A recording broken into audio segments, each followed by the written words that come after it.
Hello प्यारे दोस्तों, आज मैं आपको मैजिकल पावर ऑफ कंपाउंडिंग के बारे में बताने वाला हूँ एक मज़ेदार रियल स्टोरी की हेल्प से। जैसा कि कहा भी गया है, if you don't find a way to make a money while you sleep you will work until you die. कहने का मतलब ये है, अगर आप सोते सोते पैसे कमाना नहीं जानते हैं तो आपको तब तक वर्क करना पड़ेगा, यानी काम करना पड़ेगा, जब तक कि आपकी डेथ नहीं हो जाती, यानी कि आपको केवल एक्टिव इनकम पर ही डिपेंड रहना पड़ेगा। तो दोस्तों, आज की फाइनेंशियल नॉलेज है पावर ऑफ कंपाउंडिंग के बारे में। जैसा कि एल्बर्ट आइंस्टीन ने भी बहुत ही बढ़िया लाइन कही है, compound interest is the eighth wonder of the world. मतलब दुनिया का 8वां अजूबा कंपाउंड इंटरेस्ट ही है। तो दोस्तों, आज हम सीखने वाले हैं कि पावर ऑफ कंपाउंडिंग कैसे एक्चुअल में काम करता है। इसका एक रियल लाइफ एग्जाम्पल भी देखेंगे, एक कहानी में, कि कैसे 10,000 रुपये 896 करोड़ रुपये बने हैं। अगर आपकी एज 15 से 40 साल की है तो ये वीडियो आपके लिए काफ़ी नॉलेजेबल और मज़ेदार होने वाली है। तो चलिए जानते हैं पावर ऑफ कंपाउंडिंग को, कि कैसे 10,000 रुपये 896 करोड़ रुपये बने। प्यारे दोस्तों, यहाँ पे पावर ऑफ कंपाउंडिंग के साथ साथ लास्ट में कुछ मैजिकल टूल्स या रूल्स भी बताए गए हैं, जो कि आप लोगों की फाइनेंशियल नॉलेज को काफ़ी इन्हेंस करेंगे। तो देखते हैं एक रियल लाइफ स्टोरी जिसमें पावर ऑफ कंपाउंडिंग को अच्छे से समझाया गया है। प्यारे दोस्तों, ये कहानी है महाराष्ट्र के जलगांव डिस्ट्रिक्ट एक छोटे से गांव अमूल्यर की, जहां पे मोहम्मद अनवर अपने फादर और 3 भाइयों के साथ रहता था। पूरा का पूरा परिवार फार्मिंग के काम में लगा रहता था और हमेशा फार्मिंग में ही बिजी रहता था। ऐसे ही समय बीतता गया। कुछ समय बाद मोहम्मद अनवर के फादर की डेथ हो गई। तब चारों भाइयों ने प्रॉपर्टी को आपस में बराबर बांट लिया। अनवर ने अपनी ज़मीन को 80,000 में बेच दिया। पैसे जैसे ही अनवर के पास आए तो उसने इन्वेस्टिंग के बारे में सोचना शुरू किया। इससे अनवर को बहुत बढ़िया अपॉर्चुनिटी मिल गई इन्वेस्टिंग के लिए, क्योंकि उसी दौरान विप्रो के ब्रोकर सतीश अमूल्यन विप्रो के शेयर्स उसी गांव में बेचने आए थे।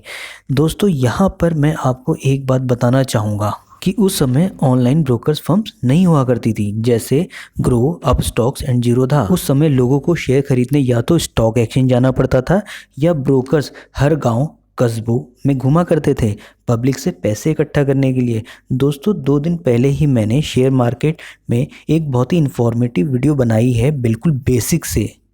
तो उस वीडियो को देखना ना भूलें, लिंक नीचे पिन कमेंट में मिल जाएगा, या डिस्क्रिप्शन बॉक्स में इन्फॉर्मेशन बटन में भी आपको वो लिंक अवेलेबल हो जाएगा। तो दोस्तों, वापस स्टोरी में चलते हैं, आखिर वहाँ पे क्या चल रहा है। जैसे ही सतीश यानी विप्रो के ब्रोकर अनवर से मिलते हैं तो उन्हें 100 शेयर ऑफर करते हैं। उस समय एक शेयर की वैल्यू 100 रुपीज़ थी। अनवर ने 10,000 रुपये इन्वेस्ट करके 100 शेयर खरीद लिए। चलिए देखते हैं कि कैसे 10,000 की वैल्यू 700 करोड़ में बदल गई। चलिए एक्सेल शीट में समझते हैं। जैसा आप देख सकते हैं कि स्टॉक की वैल्यू के साथ साथ नंबर ऑफ स्टॉक्स को भी कंपाउंडिंग हुई है। कंपनी ने साल दर साल बोनस इशू करते हुए स्टॉक्स भी कंपाउंड किए, यानी कि उनकी फर्दर स्प्लिटिंग हुई। जैसा आप लोगों ने देखा, अंत में अनवर के पास 100 शेयर से 2,56,000 शेयर हो चुके थे, जबकि शुरुआत में अनवर के पास केवल 100 शेयर ही थे। आजकल के समय में विप्रो के एक शेयर की कीमत लगभग 350 है, जिसकी टोटल शेयर की वैल्यू निकल के आती है 896 करोड़ रुपीज़। जैसा कि कहा भी गया है आइंस्टीन के द्वारा, compounding is the 8th wonder of the world, who understand it earn, who don't pay. चलिए समझते हैं कि कंपाउंडिंग कैसे काम करती है। कंपाउंडिंग का कॉन्सेप्ट बहुत आसान है, इससे बहुत सिंपल मैथ्स लगती है। सपोज करते हैं कि हमने किसी भी XYZ कंपनी में 1 लाख रुपए इन्वेस्ट करते हैं 10 साल के लिए, जिसमें हर साल 20% का रिटर्न मिलता है। तो हमारे पहले साल में 20% का इंटरेस्ट मिला, तो टोटल हुआ 1,20,000 रुपये। दूसरे साल में हमें 20% 1,20,000 का मिलेगा, तो हमारा हो जाएगा 24,000 का रिटर्न। तो टोटल हमारा हो गया 1,44,000 रुपये। तो जैसा देखा आपने दोस्तों, दूसरे साल में जो 20% जो हमारा टोटल निकल के आता है वो होता है 1,44,000 रुपये। इसी तरह 10 साल में इंटरेस्ट पे इंटरेस्ट लगने से हमारा हो जाएगा 6,20,000 रुपये, जो कि काफ़ी बेनिफिशियल है। तो दोस्तों, अगर आपसे पूछा जाए 1 लाख 10 साल में कितने बने, तो वो हुए 6,20,000 रुपये। सोचिए, अगर यही 1 लाख रुपये 30 साल तक इन्वेस्टेड रहें तो सोचिए आपका पैसा कितना गुना बढ़ जाएगा। ज़्यादातर लोग कैलकुलेशन नहीं कर पाते या फिर सोच में पड़ जाते हैं कि कितने समय बाद पैसा डबल हो जाएगा। चलिए जानते हैं कंपाउंडिंग के एक मैजिकल फॉर्मूले को, जिसको हम रूल ऑफ 72 भी कह सकते हैं। इसका मतलब ये होता है कि 72 को आप किसी भी रेट ऑफ इंटरेस्ट से डिवाइड करोगे तो आप आपको पता चल जाएगा कि कितने साल में आपका पैसा डबल होता है। ये चाहे तो आप अपने दिमाग में भी कैलकुलेट कर सकते हो, जो काफ़ी आसान होता है कि लॉन्ग टर्म में आपकी वेल्थ कितनी होगी। यानी कि हमें 20% का इंटरेस्ट मिल रहा है, तो अगर हम 72/20% करें तो लगभग 4 साल में हमारा पैसा लगभग डबल हो जाएगा, जिससे हम मैनुअली चेक कर सकते हैं। 1 लाख का इन्वेस्टमेंट 30 साल बाद कितना होगा। आपको ये जानकर शौक लगेगा कि अगले 30 साल बाद आपकी वेल्थ 50 नहीं, 37 नहीं, 100 गुना नहीं, बल्कि 237 गुना बढ़ जाएगी, जो कि टोटल वेल्थ का 2,37,00,000 होता है। तो दोस्तों, अब हम बात करेंगे गोल्डन रूल ऑफ इन्वेस्टिंग के बारे में कि कैसे आप अमीर बन सकते हैं। इन्वेस्टिंग के 3 गोल्डन रूल होते हैं, आइए चलिए जानते हैं। रूल नंबर 1 आता है 50-30-20, जो रूल है पर्सनल फाइनेंस का। पर्सनल फाइनेंस के बारे में बहुत सिंपल तरीके से समझाता है ये रूल।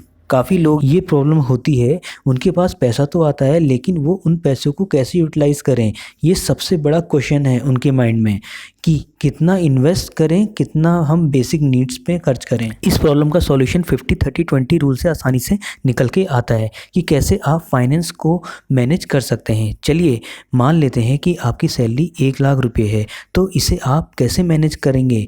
तो सबसे पहले हम ये जान लेते हैं कि खर्चे आखिर कितने प्रकार के होते हैं। सबसे पहले जो ज़रूरी खर्चे होते हैं, बेसिक नीड्स, जो आप कभी भी इग्नोर नहीं कर सकते हैं। एग्जाम्पल रेंट, खाने पीने का, ट्यूशन फ़ी, इसके अलावा बहुत सारे बेसिक खर्चे जो अवॉइड नहीं किए जा सकते हैं।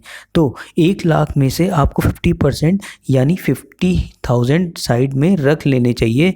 बेसिक नीड्स आपको 50% में ही मैनेज करनी चाहिए, जिसमें सारी नीड्स एंड वांट्स आती हैं। एक चीज़ आपको यहाँ पे पता लगी अच्छे से, टोटल सैलरी में से 50% नीड्स और वांट में यूटिलाइज होगी, बाकी 30% सैलरी में सारी EMI आ जानी चाहिए। इस EMI में आपकी घर की EMI और गाड़ी की EMI भी हो सकती है। ये सभी EMI 30% में ही मैनेज करने होंगे। इन्हीं 30% में आपका वैकेशन, फॉरेन ट्रिप या इंडिया में कहीं भी ट्रिप मैनेज हो सकती है। आप इन्हीं 30% में लग्जरी शॉपिंग भी इंक्लूड कर सकते हैं, जैसे कि इलेक्ट्रॉनिक गैजेट्स, फैशन, मूवी देखने के लिए सिनेमा हॉल भी जा सकते हैं। आपके जितने भी वांट्स हैं वो सारे 30% में भी कंप्लीट हो जाने चाहिए। तो फाइनली 100% में जो इनकम थी उसमें 50% नीड्स, 30% वांट्स में खर्चा हो गई। अब रिमेनिंग 20% इनकम जो बची है उसे वेल्थ क्रिएशन के लिए लगाएं, खुद के लिए इन्वेस्ट करें।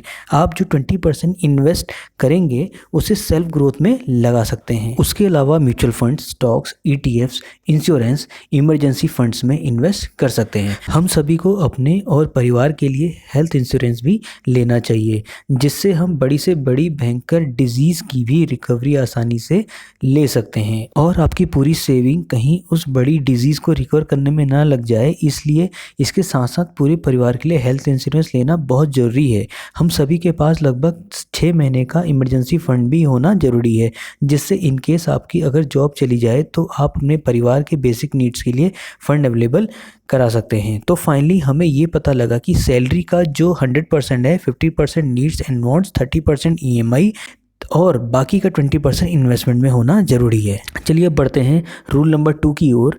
दूसरा रूल भी गोल्डन रूल है फाइनेंस का, जिसमें 15-15-15 रूल इंक्लूड है। चलिए इसे थोड़ा आसान भाषा में समझते हैं।